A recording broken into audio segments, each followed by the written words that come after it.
kaibigan, sa araw na ito ay maririnig po ninyo ang testimonya ng isang nilalang na nais ibahagi ang kanyang kwento upang kapulutan ng aral. Siya po ay si Tekla.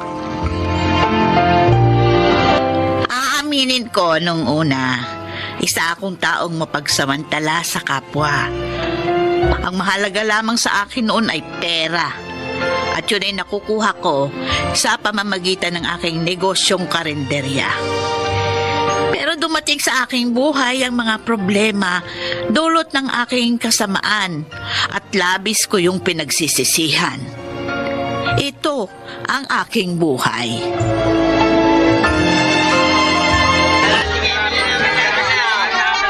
Natay! Oh, Aling Tekla! Ano ba bibili nyo ngayong araw? Ay, kailangan ko ng keso, tomato sauce, Keso. ebap, mantika. O, ayan ang listahan na nakalagay na lahat dyan yung bibiling ko. Bahala ka na. Oh, sige. Ito. Manang Tekla, talaga ba safe kainin yan? Yung mga binili natin dito kay Mang Natoy? Ilang beses na akong bumibili dito ng mga pansahog ko doon sa pagkain binibenta natin sa karinderya. O, wala namang sumakit ang tiyan na. At saka, dito mo na mabibili yung pinakamura tulad ng keso, ebap, mantika. Oh, Aling Tekla!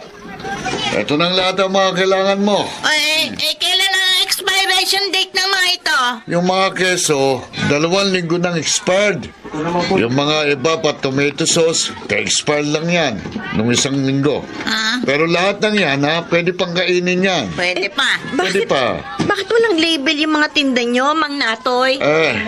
Kung may label yan, nalaman kagad ng mga tao na expired na yung binibili nila. Itong lata ng ibap. Sigurado kong ibap ito, ha? Kasi wala kang palatandaan nilagay. Sigurado kung iba pang mga yan kahit tinanggal ko na yung label. Mang Natoy, talaga bang safe kainin yung mga expired na pagkain tinitinda ninyo? Bakit hindi mo tanungin sa amo mo? Alam mo, Mabel, yung expiration date na yan, keme-keme lang yan. O itong keso, pwede mong kainin kahit na expired, basta walang amag o mabahong amoy. O itong ibap, pwede yan, basta walang kalawang yung lata. Ay, nako, Mabel, sa panahon ngayon, kailangan mo na maging praktikal. Pwede na spaghetti, oh. Ay, Aling Tekla, pabili nga nitong spaghetti mo, 6. Tapos 6. palabok 3. Okay, Suki. O, ikaw, Mang Froilan, ano yung order mo? Itong pansit, magkano? Ay, 10 piso lang yan kada order. Itong palabok. 10 piso lang din. Kadalasan, nasa 10 piso lang kada order ang mga tinitindang pagkain ni Aling Tekla. Tulad nitong pansit, yung palabok, spaghetti, sopas, at yung lugaw. Talaga, Estela? Oo! Ang mura naman. Ay, talagang mura ang pagkain ko. Ay, tulong ko na rin yon sa komunidad natin. Kaya nga palagi ako dito bumibili. Kasi sulit ang pera ko. Mura na, malinis, masarap pa. Nako, Aling Tekla. Mukhang magiging suki mo na ako, O, ilan yung order mong pansit at palabok? Bigyan mo akong tigdarawang order sa pansit at saka palabok. Yan ang ipapakain ko sa pamilya ko. Tapos ako, dagdagan mo na rin ng 2 order ng sopas, ha? Sure, Suki. Oy, Mabel. Kailan ka ba matatapos dyan sa niluluto mo? Kanina pa yan na. Maluluto na po tong sopas. Lalagyan ko na lang po ng evap. Aling Tekla, pwede pa ba itong evap? Kasi yung lata may kalawang sa ilalim. Buksan mo nga. Gamitin mo yung abrelata. Titingnan natin kung pwede pang gamitin. Oho. Ayan, bukas na po. Titikman ko lang, ha? Okay pa ito, Magagamit pa natin. Pero Aling Tekla, yung kulay ng gatas parang yellowish na. Talaga namang may pagkadilawang evap. Sige na, ilagay mo na yan. Okay, sabi niyo po Ayan, nasalin ko na po. Hintayin ko na lang po kumulo. Oo, bantayan mo lang yan, ha? At ako yung mag-aasikaso doon sa mga customer sa labas. Malapit na mag-alas 10 ng umaga. Siguradong dadagsain niya ako ng mga customer. Aling Tekla! Aling Tekla! Oh, bakit nagmamadali ka? Anong balita? Si Froilan at yung pamilya niya na food poison. Ang sabi, yung binili nilang pagkain sa inyo ang dahilan kaya sila isinugod ngayon sa ospital.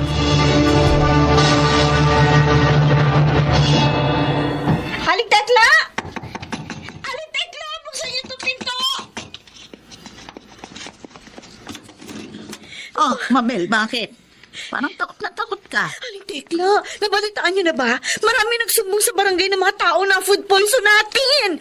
May ilan na lumusok pa sa bahay ko kanina. Buti na lang nakatakas ako. Ano? Kailan sila? Marami sila. Nirereklamo nila yung sopas na niluto natin kanina. Pagkatapos doon nila kainin yung sopas, ay sumakit daw agad ang tiyan nila. Ay ba, hindi ko kasalanan yan. Ikaw ang nagluto, kaya ikaw ang managot. Anong sabi niyo? Aling Tekla, malinis ako magluto. Ang sabihin ninyo, kasalanan ninyo kasi gumagamit kayo ng mga expired na pansahog na binibili nyo kay Mang Natoy. Aba! Ay, ang kapal ng mukha mo. Baliktarin pa ako. Eh, totoo naman eh. Kayo ang punot dulo ng lahat ng problemang ito. Aling Tekla, hindi ako!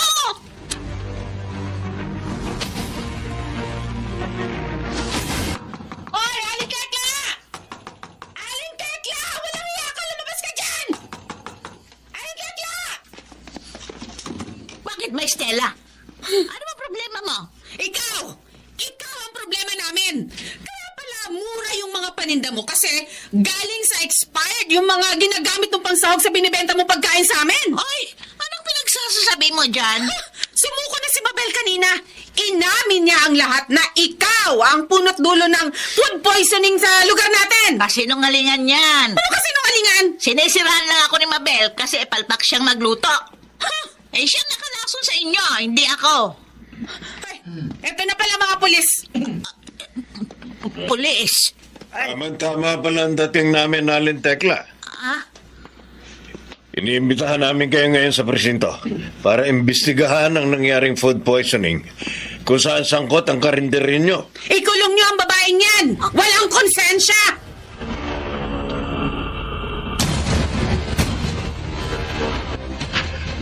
Ayon sa dati nyong helper, bumibili kayo ng mga pagkaing walang label at expired na.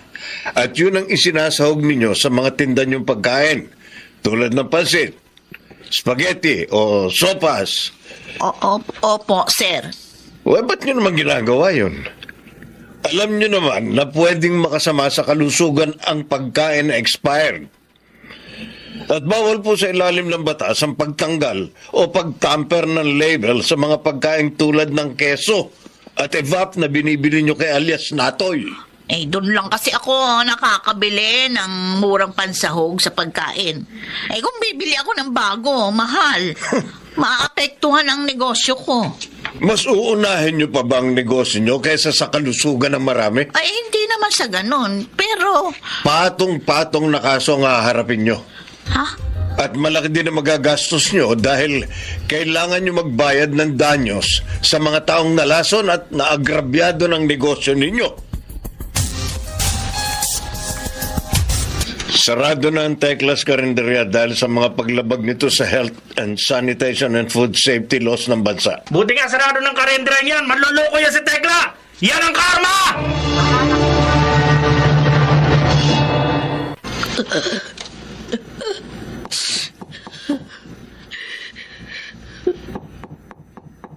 Aling Tekla, pwede ba kayo makausap? Tuloy ka, Mabel. Manang, Kung pumunta ka dito para kunin yung sahod mo, pasensya na. Wala akong maibibigay sa'yo. Wala akong pera. Wala na ang karinderya. Ang bahay ko naman kailangan kong ibenta para mabayaran lahat ng danyo sa mga customer na naapektuhan dahil sa ginawa natin. Habang yung natitira kong ipon, napunta lang sa piyansa nating dalawa. Manang, kaya ako po gustong makausap kayo eh. Hindi para kunin yung sahod ko, kundi para magpaalam po sa inyo. Babalik na po ako sa pamilya ko sa Mindoro. Matagal na po nila ako hinihintay. Tsaka panahon na po para makapagbagong buhay ako. Ganun ba? Yung tungkol po sa sahod ko, ayos lang po yun sa akin. Kung hindi nyo ibigay, naiintindihan ko po kayo. Mabel, patawarin mo ako. Pati ikaw nadamay pa sa kasakiman ko. Huwag po kayo mag-alala. Napatawad ko na po kayo. Sige po, Manang. Aalis na po ako.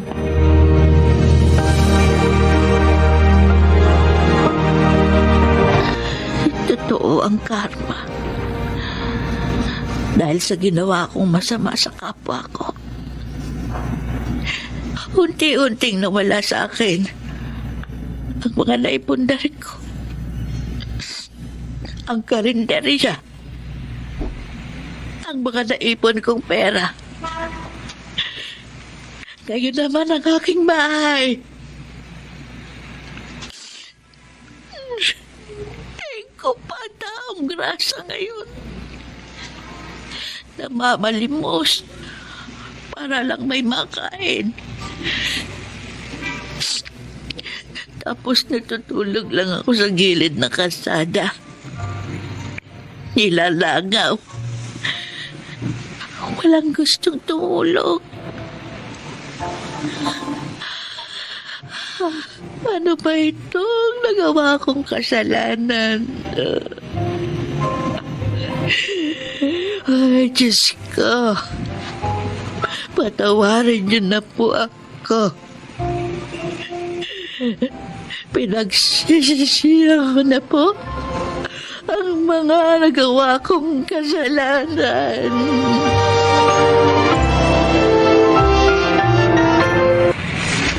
Palimos po. Pangkain lang po. Maawa na po kayo sa akin. Aling Tekla? Ay, Aling Tekla, ikaw ba yan? Estela?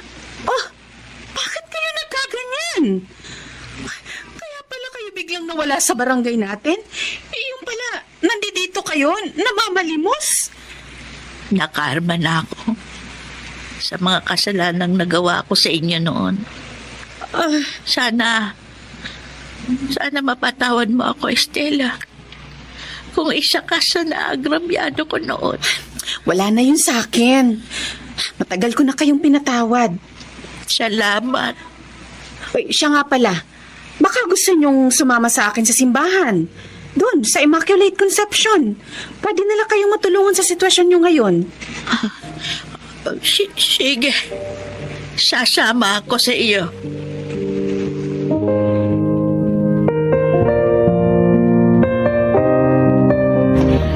Aling Tekla! O ano, kumusta po kayo dito sa simbahan? Ayos naman ako, Estela. Malaki ang naitulong ni na Monsenyor at ng pamunuan ng simbahang ito. Nagtatrabaho ako ngayon bilang tagalinis at tagabantay ng bahay ng Panginoon. Kapalit ng pagkain, pera at tirahan. May kwarto ako sa likod ng simbahan. Doon ako ngayon nakatira. Mabuti naman kung ganon. Masaya ako sa buhay ko ngayon. Pakiramdam ko, mas napalapit ako sa Panginoon. Stella, salamat. Kung hindi dahil sa iyo, malamang nasa kalye pa rin ako ngayon, namamalimos. Ako dapat na magpasalamat sa inyo. Kasi nagbagong buhay na kayo. Hindi na kayo katulad nung dati. Masaya ako at marami kayong natutunan sa mga pagkakamali nyo dati. Marami akong natutuhan sa nangyari sa akin noon.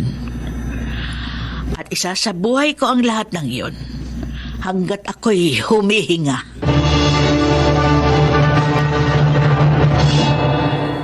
Oo, marami akong aral na natutuhan sa mga karanasan kong yun. At yun ay nagagamit ko ngayon sa aking pagbabagong buhay. Sa ngayon, patuloy pa rin ako sa paglilingkod sa Diyos sa pamamagitan ng paglilinis at pagbabantay sa kanyang sagradong tahanan. Itinuon ko na rin ang aking sarili sa mga proyekto ng simbahan, lalo na kung may kinalaman sa pagkakawang gawa. Sana'y magsilbing inspirasyon ang aking kwento sa lahat. Basta tatandaan lang natin palagi, walang imposible sa pag-ibig at awa ng Diyos. Ako si Tekla, dating tindera. Ito ang aking buhay. Mga nagsiganap, Chiquit del Carmen Amor, Jenaline de la Cruz, Maynard Landicho, Phil Cruz, Leonel Benjamin at Rosana Villegas. Naglapat ng angkop na tunog Jerry Mutia sa musika ni Buboy Salonga. Supervisyong teknikal Eric Lucero at Bong Muyar. Mula sa panulat ni Chris Nasenga. Sa direksyon Salvador M. Royales. Ito ang aking buhay.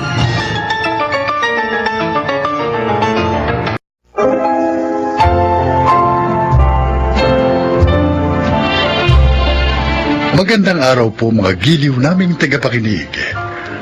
Maririnig natin ang kwento ng buhay ng isang individual na ginugol ang natitirang mga panahon niya sa mundo upang makatulong sa ibang tao, lalo na sa mga kabataan. Siya ay si Andres. Napagtapos ko na ang aking mga anak at meron na silang kani-kanyang buhay. Bilang isang retiradong sundalo, ayokong basta-basta na lang matapos ang lahat nang ako ay magretiro.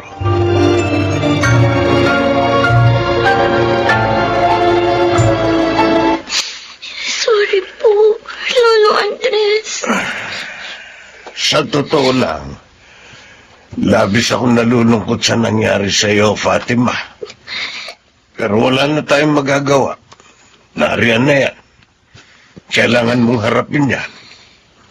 Sorry po, hindi ko natupad ang pangako ko sa inyo na magtatapos ako. Ayos lang. Hindi pa naman huli ang lahat. Kapag nanganak ka na, maaari mo namang ipagpatuloy ang pag-aaral mo. Tama na yan. Huwag ka na umiyak. Makasasama yan sa dinadala mo. Sige na, tumuwi ka na sa inyo. Magpahinga ka at talagaan mong mabuti ang bata dyan sa sinapupunan mo. Huwag kang mawawala ng pag-asa. Maabot mo pa rin ang mga pangarap mo kahit may anak ka na. Tandaan mo yan, Fatima. Opo. Opo, Lolo Andres. Maraming salamat po sa pangunawa ninyo.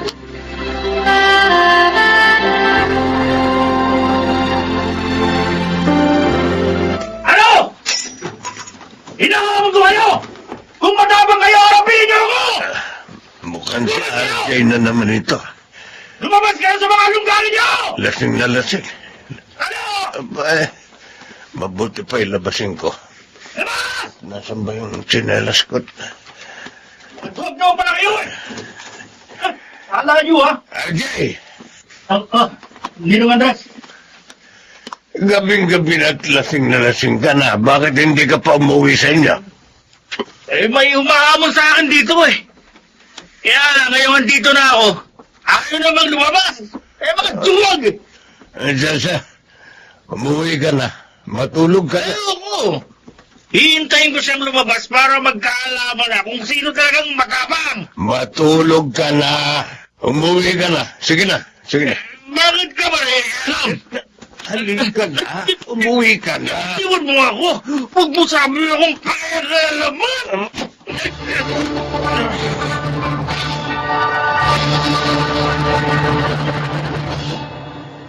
Ay nako, yung isa na buntis. Ito namang isang lasinggero, nasuntok pa kayo. Hindi naman niya sinasadya. Lasing yung tao. Pinagtatanggol niyo pa talaga, ha? Grabe. Hindi na talaga ako makapaniwala sa inyo pa. Kung pwede ka lang, pagagawan ko na kayo ng rebulto. Noel, Nasayang lang lahat ng perang ginamit mo para papag-aralin ng mga yan. O, tingnan mo ngayon. Mga wala namang narating sa buhay. Wala man lang mga utang na loob. huwag ka magsasalita ng kanyan. Maaaring hindi ngayon, pero natitiyak ko. Magbubunga rin lahat ng sakripisyo ko para sa kanila. Kung ako sa'yo pa, yung pensyon mo, ibili mo ng maraming property. Yayaman ka pa lalo. Kaysa naman gastusin mo dyan sa mga walang kwentang yan. Huwag mo silang tatawaging walang kwenta, Noel. Ah, Kayong magkakapatid, hindi rin naman kayo perpekto. Naging sakit ng ulo rin kayo sa akin nung mga kabataan ninyo. Pero sumuko ba ako sa inyo? Tinuring ko ba kayong mga walang kwentang tao? ang sinasabi ko lang, ayaw namin makita na kung kailan dapat nagre-relax ka na, dahil retired ka na, napiperwiso ka pa ng mga pinagagawa sa buhay nitong mga scholars mo. Hindi ako napiperwisyo. Bahala na nga kayo, total. Pero nyo naman ang ginagastos nyo sa kanila. Hindi ako nawawalan ng pag-asa sa kanila. Alam kong magbubunga rin ang lahat.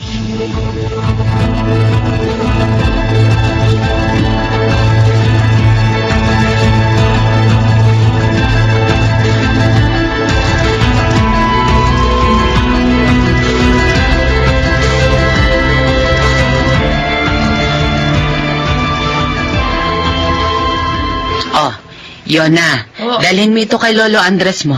O sige, Nay. Ingatan mong pagbitbit niyang lalagyan, ha? Baka matapon niyang sabaw. Opo.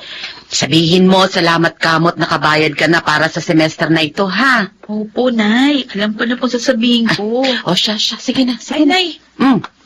Pakiabot nga po yung school paper namin na nandiyan sa itas ng divider. Papakita ko sa kanya yung article na sinulat ko. Ay, oo, mabuti pa nga. Para matuwa naman sa'yo yung matanda. Tiyak! Mapaproud siya sa akin.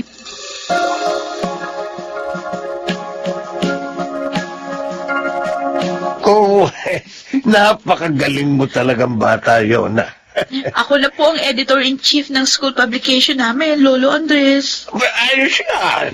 Salamat po. Kung hindi dahil sa inyo, hindi ako makakapagpatuloy ng pag-aaral. Oh, Nung mamatay si tatay, akala ko hindi na ako makakatungtong sa kolehiyo. Kasi hindi naman kami kayang pag-aralin ng sabay-sabay ni nanay. Pero dahil sa inyo, nakapag-aral uli ako. huwag mo nang banggitin yan. Masaya ako na makita kayong nag-aaral at natututo. Ang mga kabataang kagaya nyo, dapat nasa eskwelahan, nag-aaral. Kaya hanggang kaya ko, tutulungan ko kayo. Kaya nga po, Lolo Andres, pagbubutihin ko po ang pag-aaral ko para hindi masayang ang pagtulong nyo. Pangako po yan.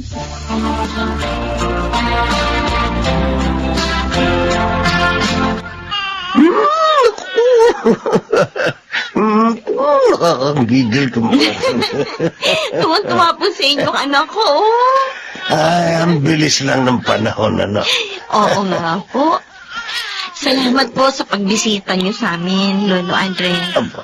Hindi na po ako bumisita uli sa inyo kasi nahihiya po talaga ako eh. Oh, ba't ka naman mahihiya?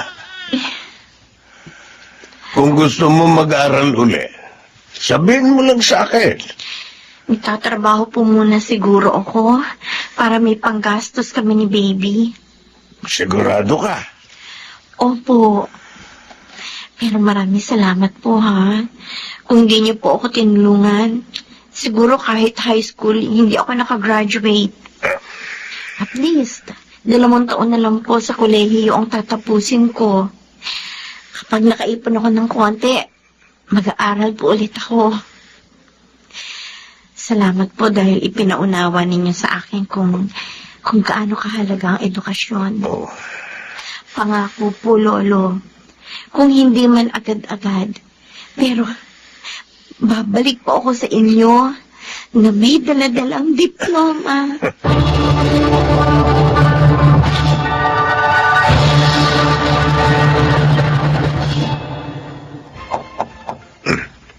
Sino kaya ito? Ay, Ninong Andres, Sino? hindi niyo na ako nakikilala. Si RJ po. RJ? Oo po. Ikaw na ba yan? Halika. Tuloy ka. Salamat po. Matagal kang nawala rito sa barangay. Saan ka ba nagpunta? Naghanap po ako ng trabaho. Talaga? Opo. Oh, saan ka na nagtatrabaho? Nakakuha po ako ng maayos na posisyon sa isang kumpanya. Pero ngayon po, plano kong mag-abroad. Kaya sabi ko, bibisitahin ko kayo. Kasi baka matagal bago ako makauwi. O saan bansa ka na magtatrabaho? Sa Qatar po. Aba, ay mabuti yan. Magandang balitang to. Patawarin po ninyo ako sa lahat ng sakit ng ulong idinulot ko sa inyo noon. Ano ka ba? Huwag mo lang alalahanin yun. Masaya akong makita kang ganito. Nakasuot ng maayos na damit, nakasapatos, at hindi amoy alak. Gusto ko po talaga makita ninyo akong ganito. Maraming salamat po ulit. Hindi nyo man ako kadugo. Wala naman po tayong kahit anong connection pero nagmalasakit kayo sa akin. Kahit mga magulang ko sumuko na sa akin. Pero kayo, hindi kayo napagod na unawain ako kahit paulit-ulit ko kayong binigo. Dahil alam kong kahit pasaway ka, merong magandang plano sa iyo ang Panginoon. Iyon ang gusto kong ipakita sa iyo. Kung saan man ako makarating, napakalaking bahagi kayo noon, Ninong Andres.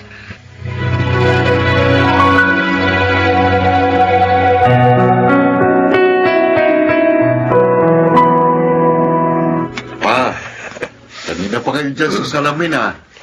Hindi na ako sanay magsuot ng mga formal na damit, kaya naiilang ako. Maayos na po itsura nyo. Oh, para na kayong 40 years old na.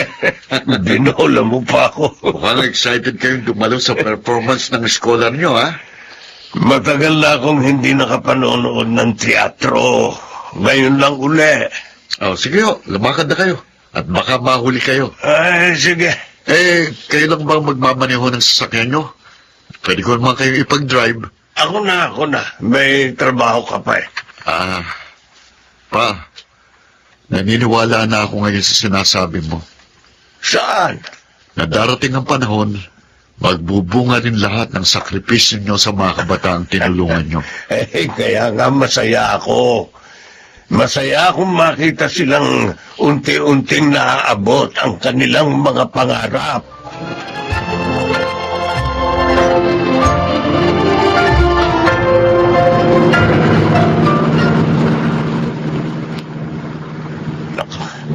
Mukhang mahuhuli na ako. Mabuti pabilisan ko ng konti ang andar nito sa sakyan.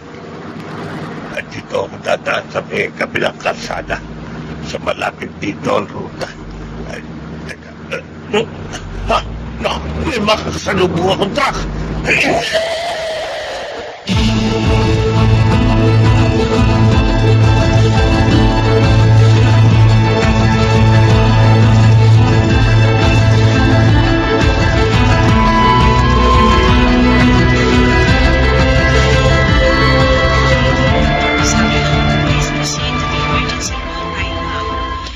Lolo, kumusta na po kayo?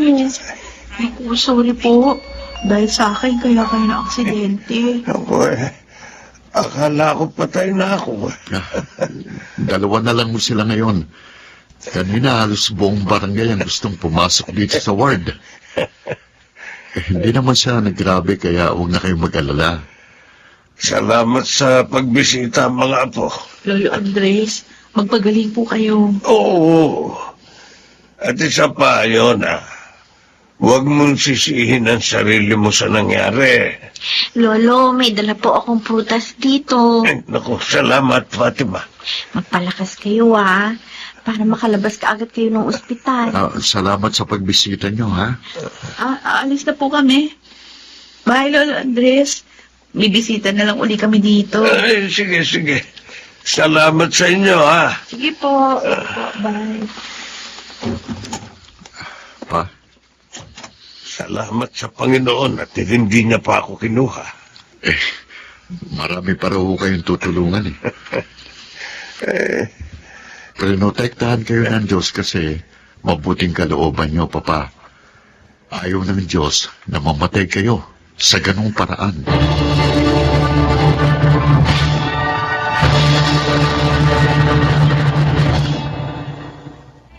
Sa kasalukuyan, isang estudyante na lang ang tinutulungan kong makapagtapos ng pag-aaral. Si Yona, nakagraduate na at meron ng trabaho. Si Fatima naman, nakabalik na sa pag-aaral. Pero kaya na niyang suportahan ang sarili niya. Maya't maya may bumibisita sa akin at nagpapasalamat. May iba naman na nakalimot na. Pero masaya ako dahil alam kong saan man sila naroon ngayon, may naidulot na buti ang minsang kong pagtulong sa kanila. Kung sakaling kunin ako ng Panginoon, masaya akong magpapaalam sa mundo dahil alam kong kahit paano may nagawa ako para sa ibang tao. Ako si Andres at ito ang aking buhay. Kahit kailan, hindi magiging mali ang pagtulong sa kapwa. Minsan, hindi ito nasusuklian ng anumang material na bagay. Ngunit, may biyaya namang ibinibigay ang Panginoon kapalit ng mga kabutihang ating nagagawa. Mga nagsiganap, Chiquit del Carmen Amor, Maynard Landicho, Phil Cruz, Rosana Villegas, Jeneline de la Cruz, at Lionel Benjamin sa papel na Andres. Naglapat ng angkop na tunog Jerry Mutia, sa musika Buboy Salonga, supervisyong teknikal Eric Lucero at Bong Muyar, creative consultant Phil Cruz, production assistant Anching Cruz. Ito'y mula sa panulat ni Rita Labanon, sa direksyon June Martin Legaspi at Maynard Landicho Jr. Ito ang aking buhay.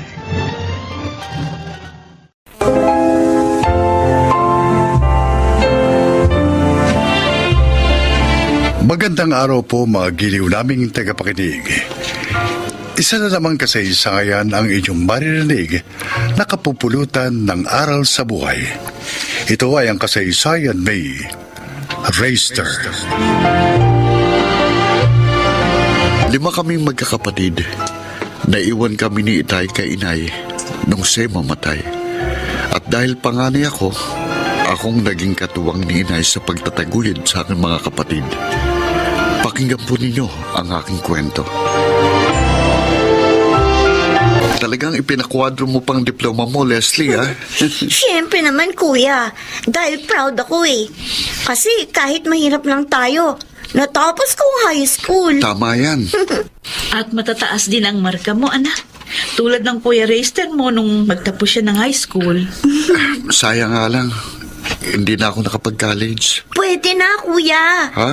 Kasi ngayon tapos na ako. Magtatrabaho na ako. Makakatulong na ako sa inyo ni Inay kahit papano. O di pwede ka nang mag-start ng ilang subjects sa course na gusto mo. Oo nga, no. At may mga state university rin na maaari kong pasukan. Rayster, Po. siguraduhin mo lang na kaya mo, ha? Dahil hindi madali ang mag-aral habang nagtatrabaho.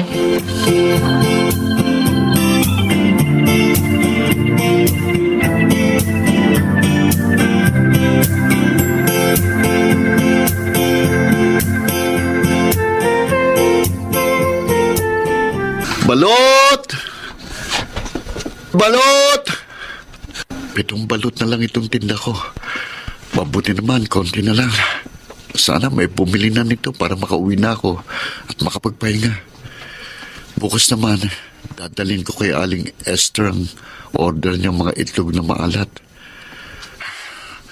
Kailangan makaipon ako. Malapit ng pasukan. May mga bibilhin pa akong mga gamit ko. Oh, ay. Yun, mukhang may pipili ah. Teka, Parang lasing ah. Bahala na. Lalapitan ko siya. Sana naman mabait ito at maayos kausap. Balot, sir. Magandang gabi, sir. Baka mo lumapit ah. Pasensya na po. Alam pa yung balat mo. 7 po. To. Oh. Yan. Bigyan mo sa akin lahat yan. Opo, sandali ho. Tama-tama. Nakasupot na ho eh. Ayos. Init pa. Sige. Diyan ka na. Sir, sandali. Ang bayad niyo po. Ba? Loko pala. Sabi ko, di ba bigay mo sa akin? Alam ko sinabing babayaran ko. Sir, huwag naman po ganun. Nagtatrabaho po ako na maayos para kumita. Para ho makaipon at makapag-aral. Walang pakialam. Diyan. Aliko, Ano sir, ba? itinulak niyo ako. Gago ka eh. Kulit mo. Sinisingil mo ko. Wala naman ako sinabing babayad ako. Kung hindi kayo magbabayad, akin ang mga balot ko. Wala kaya ka. Hinago mo yung balot ko, ha? Ha? Betot na. Sir, Betot sa'yo. nagpas ang suntok mo. Ayoko sana ng gulo eh. Pero namimilit ka. Kaya tikman mo ito ko. Isang suntok lang pala ito eh. Pagsakagad eh. Yabang mo. Hinampagi sa'yo. Ang matulog sa kalye.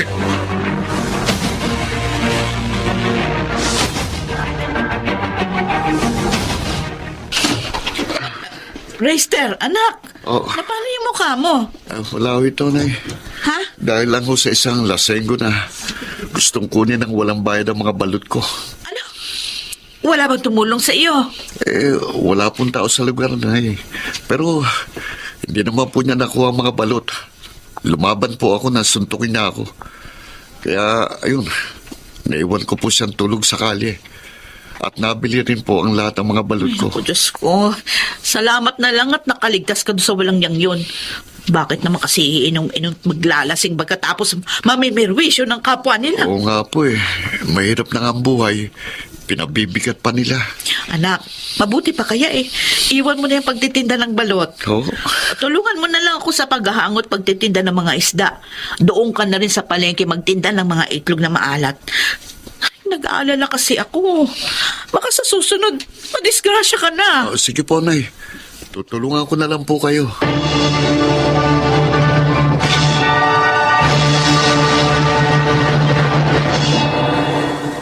Hindi ka na pala nagtitinda ng balot, Chrysler? Oo, Rex. 2 weeks na. Tinutulungan ko na lang si inay na humangot magtinda ng mga isda. Mas okay naman eh. Dahil mas magandang kita namin ngayon. Ba't may iniwan yung dati mong ginagawa? May nakaaway kasi kung lasing. Nag-aalala si inay na baka sa susunod. Madisgrasya na ako kaya sinunod ko na lang siya. Pero mahirap pa rin ang trabaho yan. Ha? Mangangamoy mo baho ka. Nag-aaral ka pa naman. Naliligo naman ako bago pumasok sa university. Ano ko ba? Mas madali itong trabaho ang ihalo ko sa iyo. Mas kikita ka pa ng malaki. At kung magiging matalino ka lang, pwede ka pang yumaman. Talaga? Oo! Teka, ano bang trabaho yan? Baka mahirap. High school lang ang natapos ko. Kayang-kaya mo to, pre. Kahit nga, hindi ka nakapag-high school.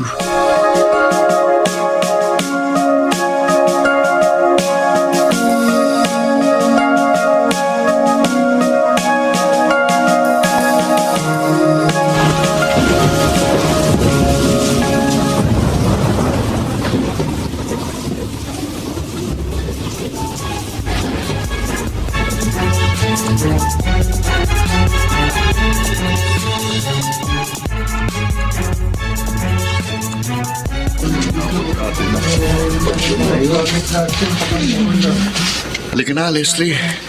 Linisin na natin ang bahay. Ang 3 na nating kapatid ang magbabantay ng mga gamit natin dito sa evacuation center. Linis na naman. Oh, bakit bigla kang nalungkot dyan? Naisip ko lang, kuya. Kailan kaya darating ang panahon na hindi na tayo babahain mo?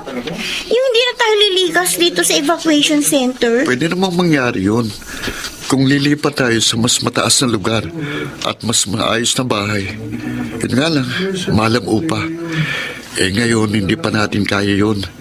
Dahil nag-aaral pa kaming 4. Oo nga. At tayo lang ni na inay ang nagtatrabaho. Pero huwag tayong mawala ng pag-asa, Leslie. At huwag tayong tumigil sa pagsisikap. Malalagpasan din natin ang kahirapang ito. Sana nga, kuya. Tara na maglinis. Alalahanin mo. May pasok pa mamaya sa trabaho mo.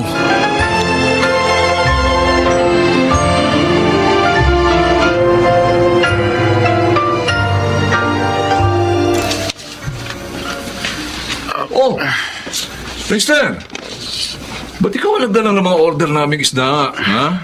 Nasaan sa yaling bilhin? May sakit si Inay, Dindo. Ha? Kaya ako na lang ang humango at nagtinda ng mga isda ngayon. Ay, ganun ba? Teka, sandali ha. O, ito ang bayad namin. O, ayan. O, sa'yo na, suklay, sa'yo na. Ako, salamat, pre. Mukhang mucho ka ngayon, ha? Oy, ikaw naman lang talaga. Lagi ako mucho. Ha? Maganda kita ko sa trabaho ko eh. Lagi pa ako mabango, ha? At may mga bagong gamit, ha? Di ba umalis ka na sa fast food? Fast food? Naku, matagal na, pre. Matagal na. Mas maganda na ang trabaho ko ngayon. Gusto mo, sama ka? Ha? Ha? Oo, tuturuan kita kung paano gagawin. Kasi, Dindo, baka katulad niya ng trabaho ni Rex. Naku, pre. Oh, Niyaya din ako ni Rex doon. oh. Pero ayoko. Delikado yun eh. Alam mo, pre, mas maganda ito racket ko. Ha? Malaki na ang kita. Safe pa, pre. Ha? Ganito lang gagawin, ha? Sige. Oh. Makinig ka.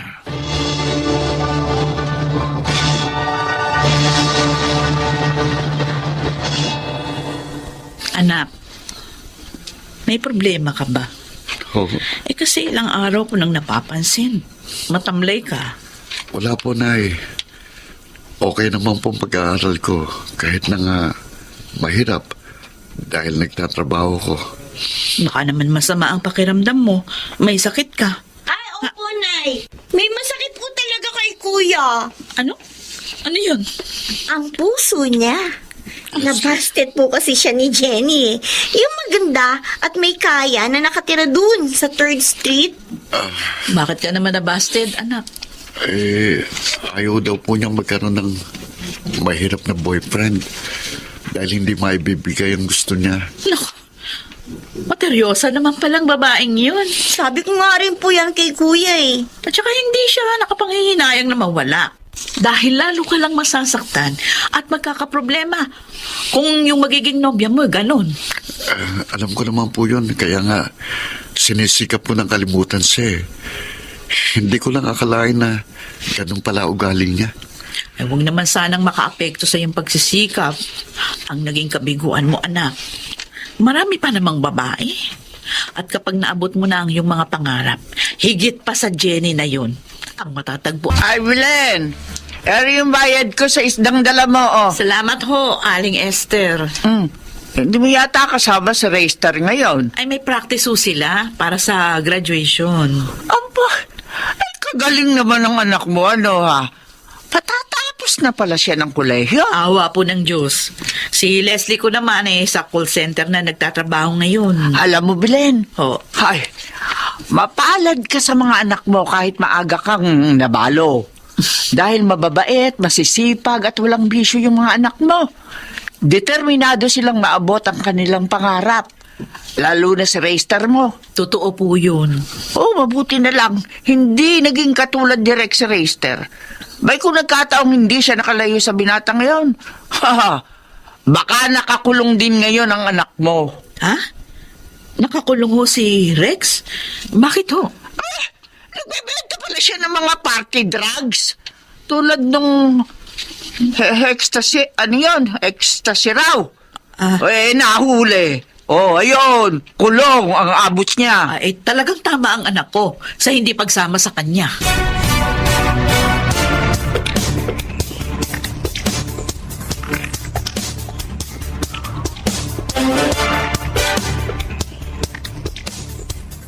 Wow! Ang ganda ng bahay natin, kuya! Dito, hindi na tayo babahain pa. Oo nga. Hindi na tayo laging pupunta sa evacuation center. Pero, kuya, sure ka ba na kaya natin upahan to? Oo naman. Kaya ko ng upa rito. Maging ang bayad natin sa tubig at ilaw. Maganda naman ang sweldo ko sa pinapasukan kong bangko. Ay, kuya, nabalitaan mo na ba yung nangyari kay Dindo? Matagal na kami hindi nagkikita eh. Nagalit yata siya sa akin. Tinanggihan ko kasing alok niyang sumama ako sa trabaho niya. Bakit? Ano bang trabaho niya? Nambibiktima ng mga baklat matrona. Ha? Para magkapera, oo. Kaya siguro ganun ang nangyari sa kanya. Ha? Bakit? Ano ba nangyari kay Dindo?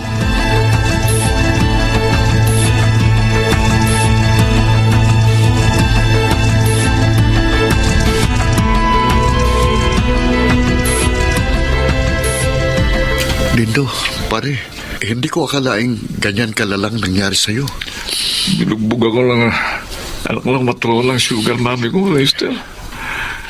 Natuklasan kasi nila na meron pa akong ibang syota. Halos masirang kagwapuhan mo, pre. Naku, Ilang ngipin mo pang nabungi, oh. Oo nga eh. Ilan yan? ay, huwag mo lang bilangin. Ngayon ko napatunayan, pre, na tama ka sa pagtanggi sa alo ko sa'yo noon. O yan, ngayon tapos ka na ng college. At may maganda kang trabaho, pre. Pare, pwede rin naman magkaroon ka ng magandang kapalaran. Basta't may sipag at tiyaga ka lang. Determinasyon at matibay na pananalig sa Diyos.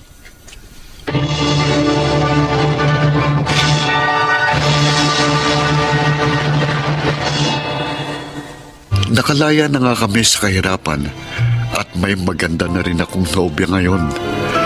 Sana po inyong naibigan at kinapulutan ng aral ang aking inilahad. Ako po si Reister, dating tindero, at ito ang aking buhay. Tunay na matamis ang tagumpay na buhat sa mabuting kaparaanan. Mga nagsiganap: Rosana Villegas, June Martin Legaspi, Chiquit del Carmen Amor, Junel Benjamin, Susan Robes, at Phil Cruz sa papel na Reister. Naglapat ng angkop na tunog Jerry Mutia, sa musika ni Buboy Salonga, supervisyong teknikal Eric Lucero at Bong Muyar, creative consultant Phil Cruz, production assistant Anching Cruz. Ito'y mula sa panulat ni Thelma Corporal Alcantara, sa direksyon Salvador M. Royales. Ito ang aking...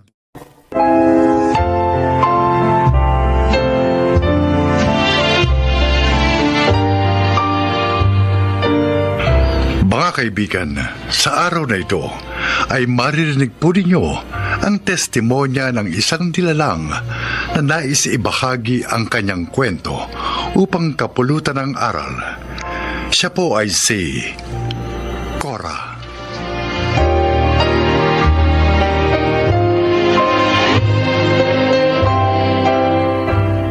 Isa akong ina na may kapansanan.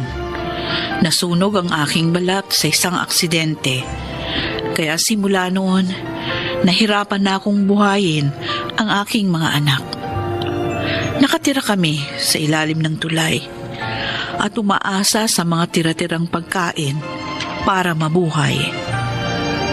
Ito ang aking buhay.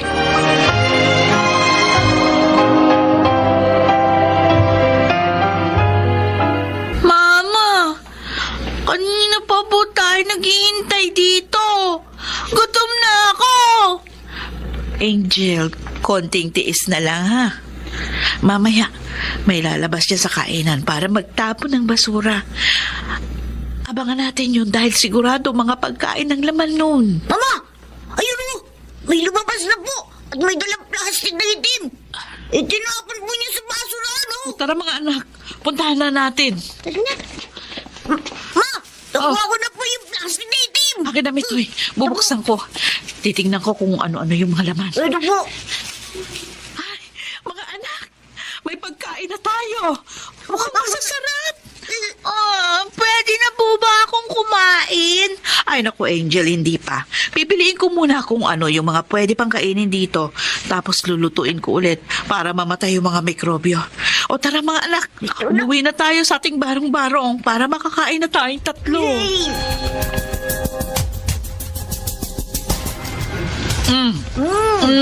Ano mga anak? Nasarap ba? Opo. Lalo na po yung mga balat ng fried chicken. Sarap. Ako naman po. Gusto ko yung lumpia Shanghai. Kahit natira-tira, masarap naman. Niluto at sinarapan kong mabuti yan para ligtas kainin. O sige na, kain lang kayo ng kain. Chop, chop. Ma, bakit po kayo natigilan sa pagkain? Hindi mo ba masarap yung pating nakuha nyo? Pasensya na kayo mga anak kung hindi ko kayo napapakain ng maayos. Alam ko delikado itong kinakain natin pero wala akong maisip na ipakain sa inyo. Ang hirap kasi ng buhay. Wala akong mapasukang trabaho kasi tingnan niyo naman ang itsura ko. Hirap akong kumilos dahil sa balat ko. Mama, di naman po namin kayo sinisisi kung ganito ang naging buhay natin. Ang importante lang naman po, magkakasama tayo. At may nakakain pa rin tayo kahit papano. Pero huwag kayong mag-alala. Kapag may pagkakataon ako, pakakainin ko rin kayo ng malinis at sariwang pagkain.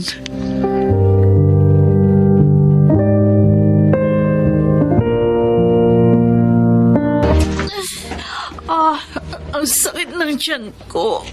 Ano ba ito? Mukhang sa kinain ko ito kanina.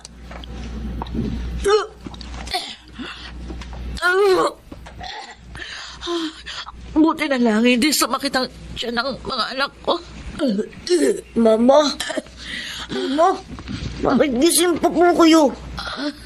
Masakit po bang tiyan nyo? Oo, anak. Siguro dahil doon sa kinain ko kanina. Pero kaya ko to. Idudumi ko lang to tapos mabilis yung mawawala ang sakit ng tiyan ko. Sigurado po kayo? Sige na, anak. Matulog ka na. Opo, ma. Diyos ko. Patawarin niyo ko kung hindi ko kayang buhay ng maayos si Mitoy at Angel. Hindi baling ako na lang ang sumakit ang tiyan dahil sa mga kinakain naming pagpag.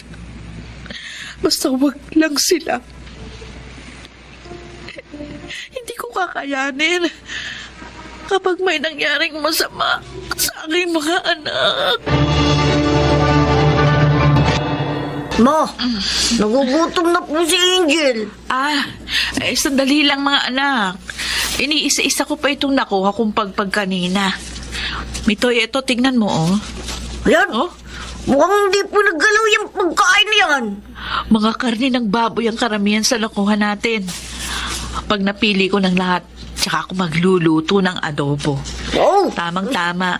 May toyo, suka at pamintang binigay sa akin si Aling Tekla. Ang sabihin mo kay Angel, konting tiis na lang. Opo. Makakakain din tayo.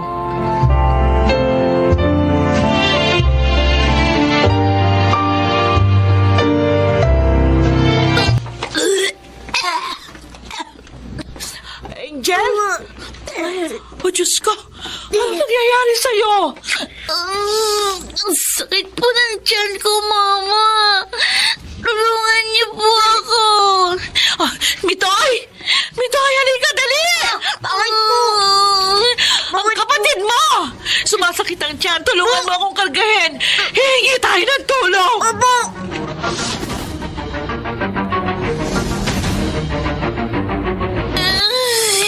Mama, hindi ko na po kaya. Ay, tulong! Tulong, pakiusap, tulungan yung anak ko. Mawawa kayo sa amin. Hindi na kaya ng anak ko yung pamimilipit ng tiyan niya. Tulungan niyo kami, nakikiusap ako. ko! Iligtas yung anak ko! Anong nangyari sa anak mo? Na-food poison ba siya? Hindi ko po alam. Kumain lang po kami ng pagpag na adobo. Ayan, sumakit na po ang tiyan niya. Kailangan madali siya agad sa ospital. Ikaw, bata, tawagin mo yung tricycle na naroon. Sabihin mo pumunta dito. Opo! Iililigtas natin ang anak mo, Ale. Tatagan mo ang loob mo.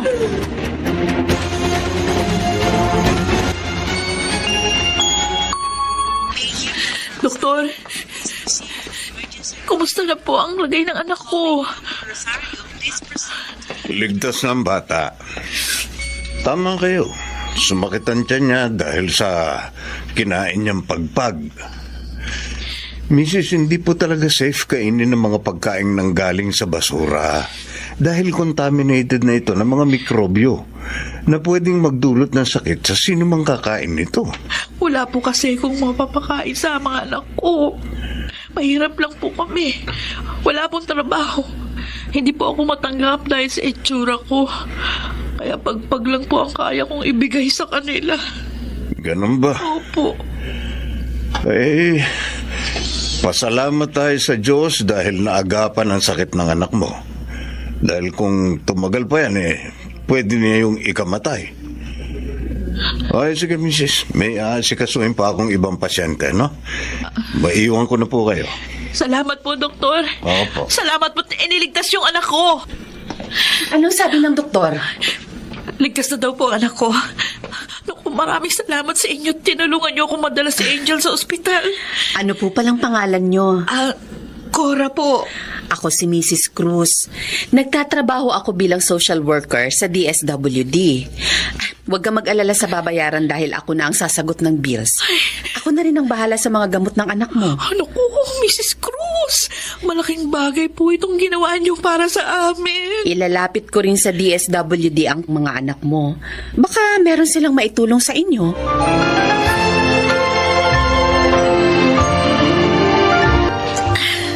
Angel, narito na ulit tayo sa bahay natin. Yay! Ang saya-saya! Nakakamiss po itong bahay natin. Alam mo, Angel, masaya kami ni Mama na magaling ka na. Ay, Mrs. Cruz, tuloy po kayo sa munting tahanan namin. Salamat. Pagpasensyahan niyo na po yung bahay namin. Maliit lang po. At saka medyo yung mayanig. Kasi marami pong sasakyan yung dumadaan sa itaas ng tulay. Ilang taon na ba kayong nakatira dito? Maraming taon na rin po. Simula nung mamatay yung asawa ko, nung 1 taong gulang pa lang si Angel. Namatay ba siya sa aksidente kung saan nasira yung mukha mo? Opo. Mabuti na lang. Binuhay pa rin ako ng Diyos. Kasi kung 2 kaming namatay, baka nasa ampunan ng mga anak namin. Mama, gusto ko na pong matulog. Oh, sige, Angel. Amitoy, Bo, samahan mo yung kapatid mo. bo. Nakausap ko na pala yung head namin sa DSWD tungkol sa mga anak mo. Concerned sila masyado kung kaya mo ba silang buhayin na hindi malalagay sa panganib ang kanilang buhay. Alam ko po, mahirap ang buhay namin pero kakayanin ko po. Ang option kasi nila, kunin sa'yo ang mga anak mo kung makita nilang hindi mo sila kayang buhayin. Hindi. Ayoko pong mawalay sa mga anak ko. Sila na lang 2 dahilan kaya patuloy pa rin ako lumalaban. Huwag niyo naman kunin sa akin ang aking mga anak. Pero mas mapapabuti ang buhay nila kung mailalagay silang pareho sa pangangalaga ng DSWD. Patawad po, Mrs. Cruz. Pero hindi po kailanman ibibigay ko ang mga anak ko. Hindi po. O mga anak, eto na ang pagkain nyo. Wow! Instant noodles! Saan niyo po ito nakuha, Mama? Namalimos ako sa tulay. Yung naipong ko, binili ko na lang yan. Hanggat maaari, ayoko na kayong pakainin ng pagpag. Yay! Hindi na pagpag ang kakainin namin. Mitoy, Bo. iluto mo na tong noodles para makakain na kayo. Opo, Mama. Tara, Angel. Cora! Si Mrs. Cruz ito. Sandali lang po. Ay. Mrs. Cruz, tuloy po kayo. Ano pong balita? Nakausap ko na ang DSWD tungkol sa mga anak mo. Hindi na sila kukunin sa'yo. Talaga po. Sa halip, tutulungan ka nilang mabigyan ng kabuhayan para masuportahan mo ang mga anak mo. Aba, magandang balita po yan kung ganun. Tutulong din ako sa'yo.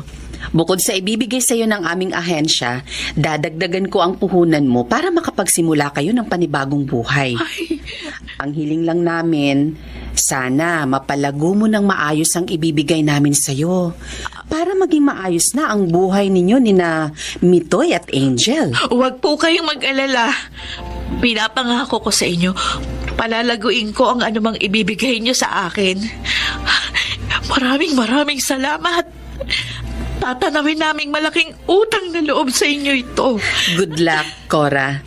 Naway gabayan kayo ng Panginoon.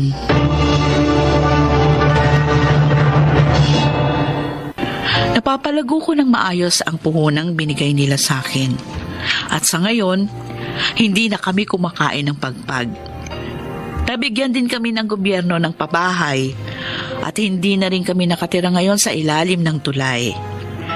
Bilang ina, parang nabunutan ako ng tinik sa dibdib nang makita kong umaayos na ang buhay ng aking mga anak. Ako si Cora at ito ang aking buhay.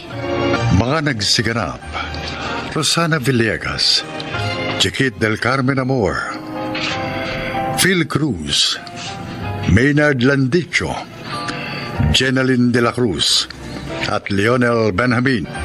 Naglapat ng angkop na tunog Jerry Mutia sa musika ni Buboy Salonga. Supervisyong teknikal Eric Lucero at Bong Muyar. Mula sa panulat ni Krishna Senga. Direksyon Salvador M. Royales. Ito ang aking buhay.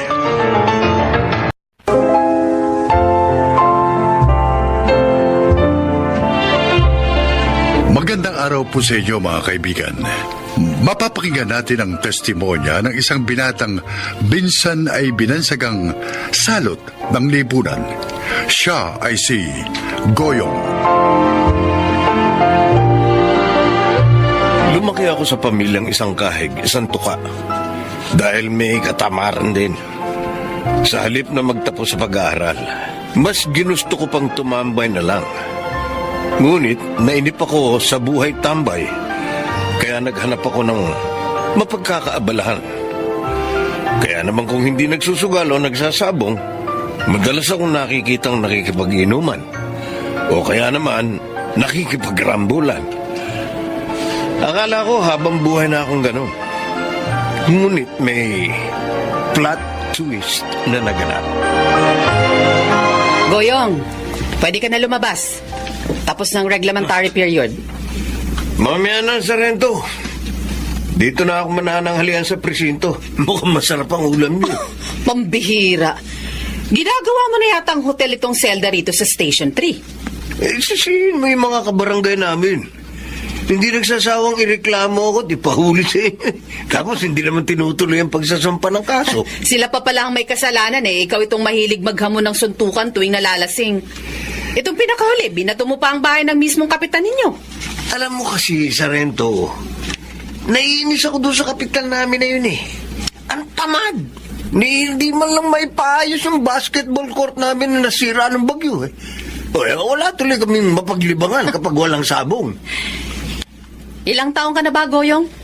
30. 30 anyos ka na. Oo.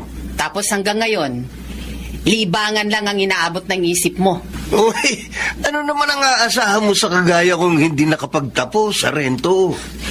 Hindi ba sumasideline ka dati kay Mang Dado? Nagdadrive ka dati ng jeep, hindi ba? Nakakapagod na magtrabaho, Sarento eh. Kung ganon, pareho pala kayo nung kapitan nyo. Tamad!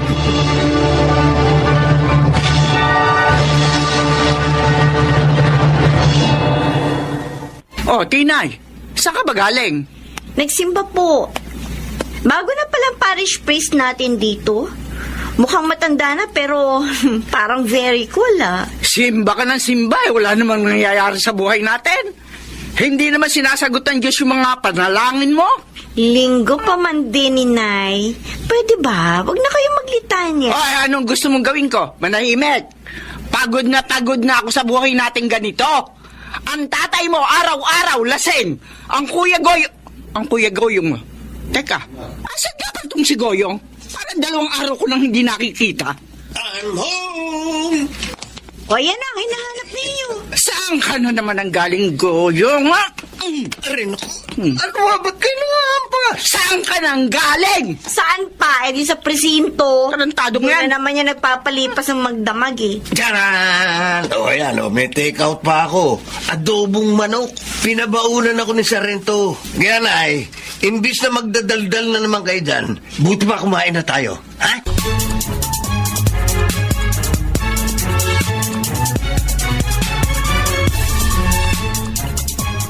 Ay, Panginoon.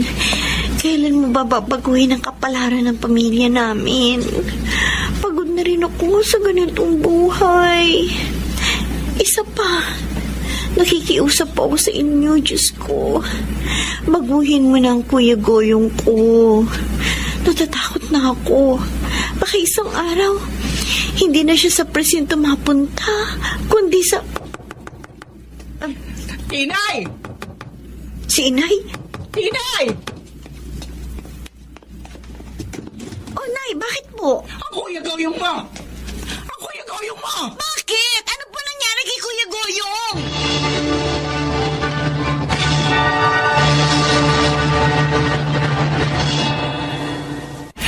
Kasalanan mo ang lahat ng ito, Berto. Bakit ba akong sinisisi mo, ha? Ay, hindi ka naging magandang halimbawa sa anak mo. Kaya yan, lumaking barumbado. Uy, baka ako bang kasama ng anak mo nang lumaki sila?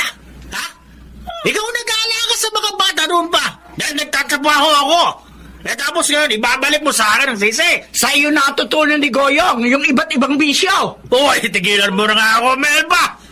Imbes na bukangaan mo ako, asikasuhin mo yung anak mong nasa ospital. Kung may maayos ka sanang trabaho, eh di nakapagtapos sana yan ang pag-aaral niya. Hindi eh. Eh yan, tumatambay lagi, naglalasing, naghahanap ng karambulan. Sige na nga ako na. Ang unang may kasalanan ng lahat ng kamalasang nangyayari sa pamilyang to. Ako na. Ikaw lang ba naman ako nanalo sa'yo? Ikaw naman ang palaging tama.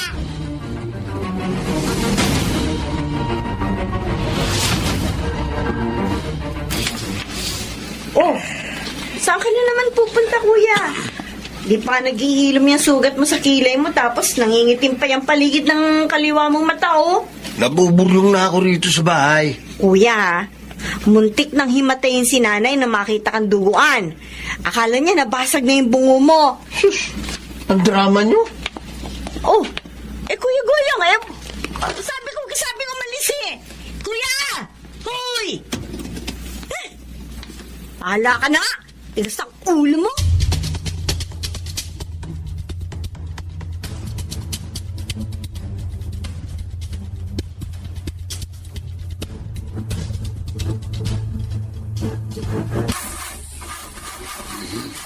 Ano ba naman itong sasakyan na ito? Kung kailan ako nagmamadali, saka naman nagpapapansin. May ikakasal ako ng alas 8 ng umaga. 7:30 na ng umaga. Anyari? Ay, salamat sa Diyos. Mukhang may mabuting Samaritano. Ano yan? Ayaw mag-start ng makina eh. Pari kayo? Oo. Aba, knockout ba? Ano? Kako, knockout ba yung kasuntukan mo? Sa tingin ko, ikaw ang tumumba eh. Ano, tama ba ako? Gusto nyo ba umandar yan sa sakyan nyo? Joke lang. Sige nga, tingnan mo nga. Baka magawan mo ng paraan. May nahabol pa naman akong kasal. Kakarag-karag na ito sa sakyan nyo eh. Bumili na kayo ng bagong sasakyan, Father. Maayos ko to ngayon, pero luman-luman na ang kotse nyo eh. Baka pag naayos ko to ngayon, bukas makalawa, sira na naman to. Marunong ka bang mag-drive? Bakit?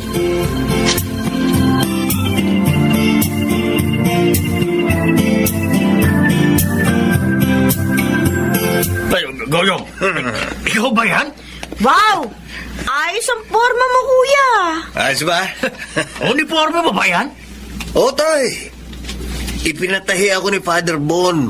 Para raw kapag isinama niya ako, hindi ako nahihirapang maghanap ng isusuot. Isang buwan ka pa lang kay Father Bon. Pero parang ang dami mo na kaagad na ipinagbago, ah. Nakakainis nga eh.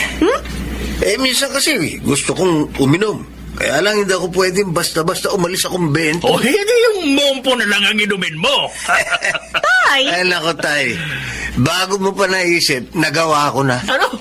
Goyong? Isang beses lang naman kasi nahalata ni Father Bon eh. Ayun, kinagalitan ako. Yan, buti nga sa'yo. Lalayasan ko na nga sana siya eh. Kaya lang, ewan ko ba sa paring yun? Parang lumalambot ang puso ko sa kanya. Kasi, iba ang tingin niya sa akin.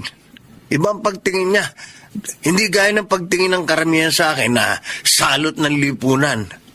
Ang turing niya sa akin, isang tao na kapaki-pakinabang.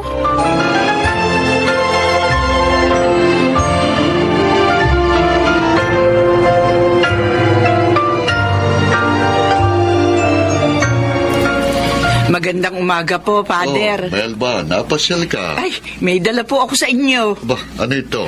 Mga bagong pitasuyang abukado. Mukhang masarap ito ah. Salamat.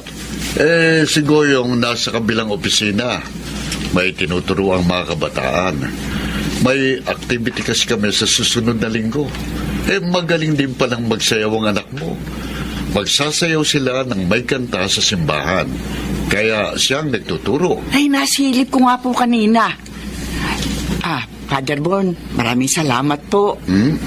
Alam niyo ho ba, dati ho kasi sakit ng ulo ko yung si Goyong. Sa totoo lang, naku, hinihintay ko na lang na may magbalita sa akin na napatay na yan ng mga kaaway niya. Doon kasi ho sa amin, palagi yan naghahamon ng away. Lalo na kapag laseng. Pabalik-balik na ho yan sa istasyon ng pulis. Bay, ang sabi ko, kung hindi siya ang mapapatay, siya makakapatay. Melba, walang imposible sa Panginoon. Kaya niyang baguhin ang buhay ng isang tao, basta't magtitiwala lang tayo sa Kanya. Father, maraming salamat po sa pagturing sa kanya bilang parang anak niyo na rin. Mabait naman si Goyong. Wala lang kasi siyang nakakasalamuhang mga tao na maaaring gumabay sa kanya. Ang mga kaibigan niya, mga barumbado rin. Kaya nakikisabay na rin siya sa ugali nila. Ngayong nailayo na natin siya sa mga taong gano'n ang ugali, nakikita na natin ang totoong pagkatao ni Goyong.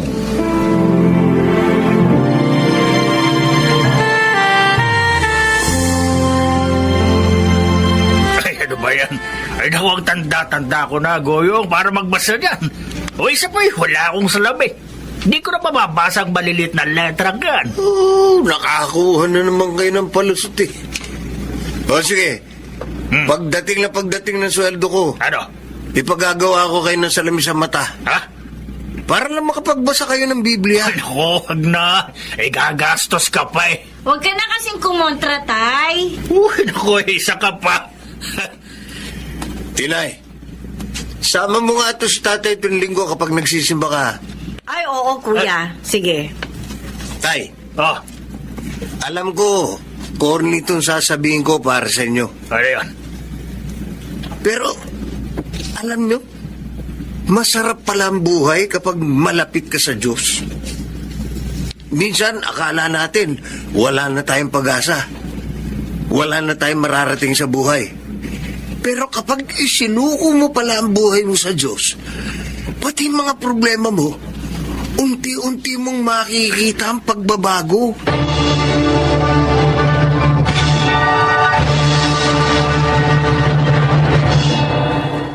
Kapag ikinukumpara ko ang buhay ko ngayon sa buhay ko noong mga nakaraang taon, minsan hindi rin ako makapaniwalang magbabago pa ang kapalaran ko. Hindi ko alam na ang dating salot ng lipunan magiging produktibong mamamayan.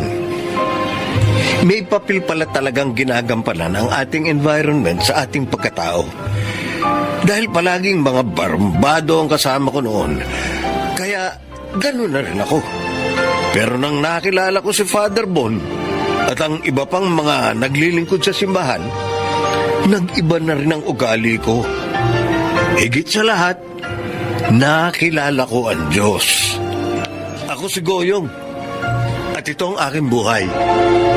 Habang nabubuhay ang isang tao, hindi imposible ang pagbabago, lalo na kung gugustuhin niyang magbago. Baka nagsiganap. Chiquit del Carmen Amor, Susan Robles, Jenaline de la Cruz, Baynard Landicho, Phil Cruz, at Lionel Benamin sa papel na Goyong. Naglapat ng angkop na tunog Jerry Mutia sa musika ni Boboy Salonga. Supervisyong teknikal Eric Lucero at Bong Buyar. Creative Consultant Phil Cruz. Production Assistant Anching Cruz.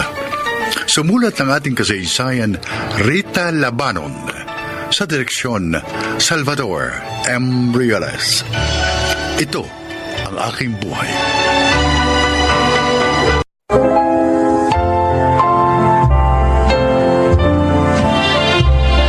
Magandang araw po mga kaibigan. Isa na namang kasaysayan na kapupulutan nyo ng aral sa buhay ang inyong maririnig. Ito ay ang kwento ni Brian.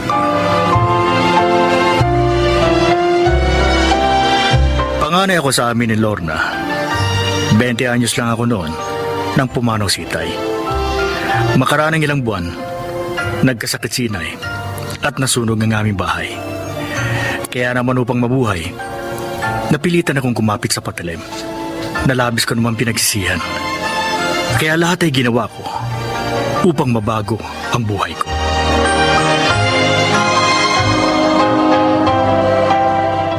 Ay, sa wakas, makakapagpahinga na rin ako. Pagod ka na naman, kuya. Di bale, masaya naman ako, Lorna. Dahil malakas bumenta ang karinderya ko. Oo nga, anak. At dahil doon, naipaayos mo na itong bahay natin. At may 2 tricycle ka na rin pamasada. Oo nga. At naipundar kong lahat ng ito sa loob lang ng 3 taon. Nagtagumpay kang baguhin ang iyong buhay, anak. Abay, pwede ka nang mag-asawa. Naku, inay, palagay ko po, malapit nang dumating ang panahong yun. Malapit nang makapag-asawa si Kuya Brian. Ano ba naman yung sinasabi mo, Lorna? Naku, huwag ka nang magkaila, kuya. Halata ko yan. May gusto ka sa kaibigan kong teacher, si Janine.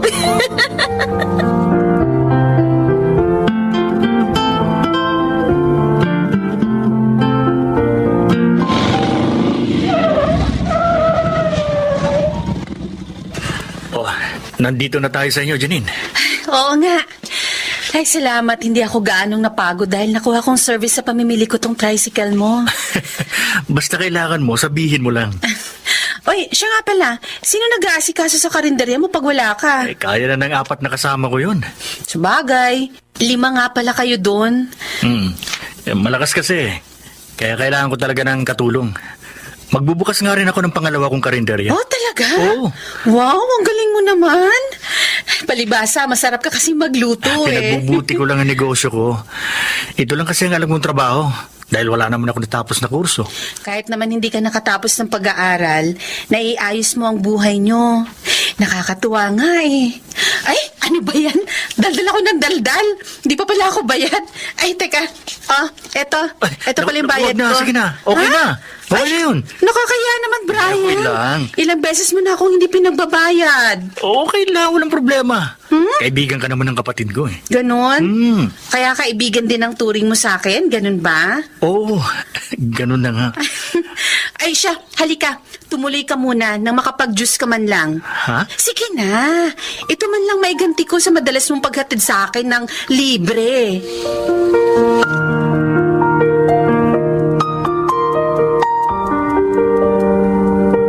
Ano? tapos ka na mag-check ng mga test papers ng mga estudyante mo, Ma'am Lorna? Oo, Ma'am Janine. Kaya nga nagpunta na ako dito sa inyo para makipagkwentuhan sa'yo. Bored ka ba sa inyo? Paano ako na kasi mag-isa doon ngayon? Nasa sina Brian at Aling Elisa. Ay, hayon, tinulungan ni Inay si Kuya. Ngayon ang opening ng pangalawa niyang karinderya Oh, ang sipag talaga ng kuya mo, Maswerte ang mamahalin niya. Totoo. Kaya maswerte ka. Ano? Ikaw talaga? Kung magsalita ka, hindi naman liligaw sa akin si Brian. Pero mahal ka ni Kuya. Nahihiya lang siya magtapat sa'yo. Nahihiya? Bakit naman?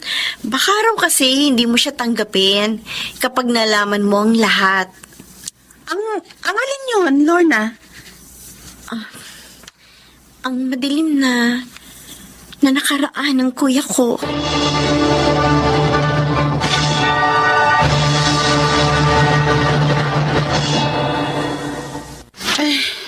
Salamat sa paghatid mo sa akin, Claude. Okay lang yun, Janine. Ikaw lang Kung sinasagot mo na ba ako di lagi ka nang may service. Maganda kotse pa. Hindi pangit na tricycle. Parang may gusto kang tukuyin. Madalas ka kasing magpahatid kay Brian. Naliligaw ba sa'yo mokong na yun? Ay, hindi. Kaibigan ko lang ang kapatid niya, kaya kaibigan ko na rin siya. Mabuti naman. Nagsaselos ka ba? Janine, hindi siya bagay sa'yo.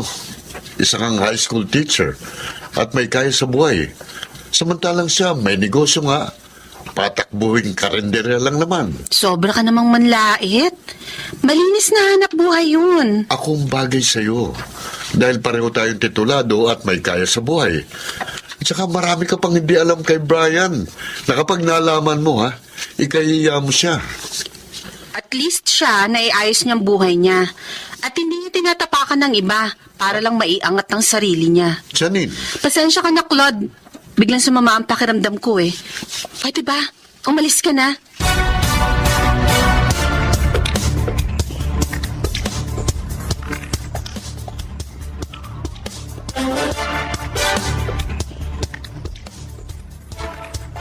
Ating gabi na. Ayaw pa rin akong dalawin ng antok. Naiinis pa rin ako sa parang pagtatanggol ni Janine kay Brian. Para bang si Brian pang mas mabuti sa tingin niya kaysa sa akin?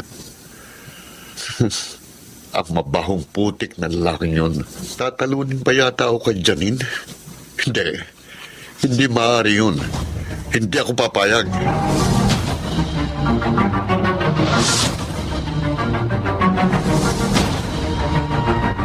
Anak, sabi mo napagod ka sa pag-aasikaso ng mga karinderya mo. Hoy, bakit ating gabi na? Hindi ka pa matulog. Hindi po ako makatulog, Nay. Si Janine ba ang iniisip mo? Nay, inihatid po siya ni Claude kanina sa bahay nila. Dadalawin ko po sana siya pero nang makita ko sila, hindi na po ako tumuloy. Manliligaw ba niya ang lalaking yan? Yun po ang sabi ni Lorna. Dapat kasi anak, magtapat ka na rin sa kanya nang hindi ka na nahihirapan pa ng ganyan. Natatakot po ako na Nag-aalala ako. Baka kasi masaktan lang ako. Huwag mong katakutang masaktan ka. Ang mahalaga, lumabang ka. Mahirap yung nasasaktan ka dahil wala kang ginagawa. Nay, alam niyo naman po ang dahilan kaya nag-aalala ako. Lahat ng tao ay may karapatang magmahal at mahalin. Kaya huwag kang magpatalo sa takot.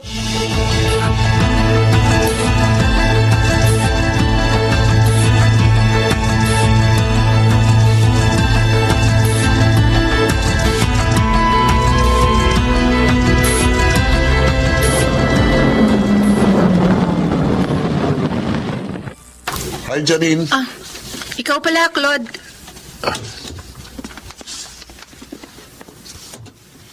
Nahirapan kang sumakay? Okay lang, may darating ding tricycle. Halika, ihatid na kita. Wag na. Salamat na lang. Sinong gusto mong maghatid sa'yo? Ang putik na si Brian? Wala siyang ginagawang masama sa'yo. Kaya huwag mo siya kamakin. Talagang pinagtatanggol mo siya? Bakit? Gusto mo siya? Umalis ka na nga dito. Iwan mo ako. Akala mo ba papayag ako na matalo ng lalaking yun? Nagkakamali ka.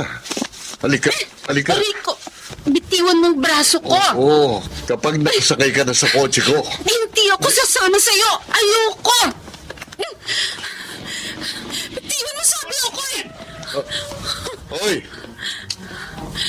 Huwag mong pakialaman ang girlfriend ko, ha? Huwag ka maniwala sa kanya, Brian. Hindi ko siya nobyo. Hindi ka niya nobyo, Claude. At ayaw niya sumama sa'yo. Igalang mo naman sanang babae. Huwag ka nga magpaka-gentleman. Hindi bagay sa'yo. Dali sa kamputik, dating bilanggo. Huwag mo siyang pagsalitaan ng ganyan, Claude. Nagsasabi lang ako ng totoo. Dating bilanggo ang taong yan. Nakulong. Dahil sa pagpe-perform ng malaswa sa isang gay bar. At nagbebenta rin siya ng laman sa mga bakla niyang parokyano. Oh, Claude, alam ko yun. Dahil kapitbahay nilang pinsan ko sa dati nilang tinirhan. Isa siyang lalaking hostess. Kaya huwag mo nang aksayain pang panahon mo sa lalaking yan, Janine. Halika, halika na. Hindi. Halika. Ayoko sumama sa'yo, Brad. Halika. sabing bitiwan mo siya. Halika. Walang iya ka. Brian! Sinuntok mo ako, ha? Teka, ito naman ang ganti ko sa'yo.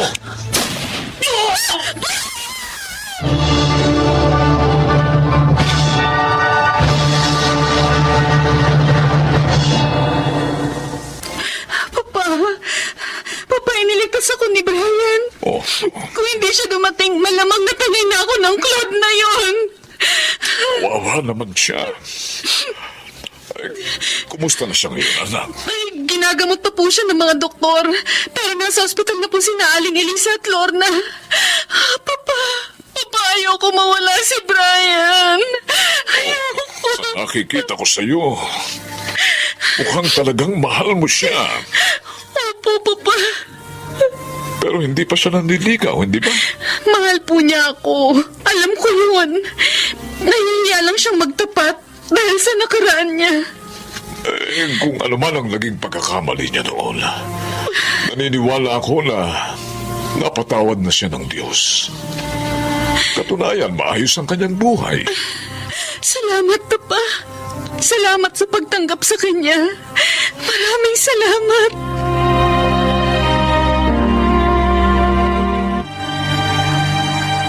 Janine, salamat. Dinalaw mo ko. Pinuntahan kita. Hindi para dalawin, kundi para sabihin sa'yo na hindi lang ang pamilya ni Brian ang nag-file ng kaso laban sa'yo. Maging ako.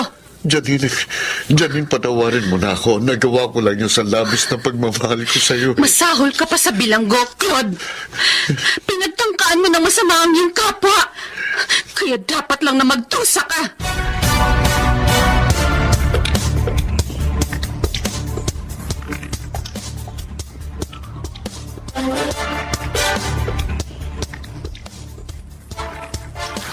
Anak, masakit pa ba ang sugat mo? Hindi na po gaano, Nay. Masaya kami at ligtas ka na, kuya. Si Claude, pilit niyang isinasama si Janine. Nakakulong na ang walang hiyang lalaking yon. At si Janine naman, natuwa rin nang sabihin namin nagkamalay ka na. Pupunta raw sila dito ni Mang Nestor mamaya. Alam mo, kuya, tingin ko, lalo ka napalapit kay Janine dahil sa pagliligtas mo sa kanya. Kaya, kuya, magtapat ka na sa kanya.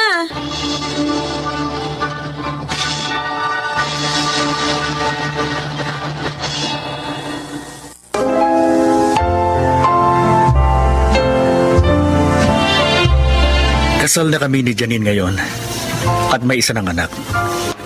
Salamat sa Diyos. Naging madilim man ang buhay ko noon. Tinulungan pa rin niya akong maiayos ang lahat. Ako po si Brian at ito ang aking buhay. Hindi lahat ng nahuhulog sa putikan ay tunay na marumi. Kaya sana, huwag natin silang hatulan dahil may bahagi pa rin sila sa lipunang ating ginagalawan. Mga nagsiganap, Susan Robles, Chiquit del Carmen Amor, Jenaline de la Cruz, June Martin Legaspi, Phil Cruz at Maynard Landicho Jr. sa papel na Brian. Naglapat ng angkop na tunog Jerry Mutia, sa musika Buboy Salonga, supervisyong teknikal Eric Lucero at Bong Boyar, creative consultant Phil Cruz, production assistant Anching Cruz. Ito'y mula sa panulat ni Selma Corporal Alcantara, sa direksyon Salvador M. Royales.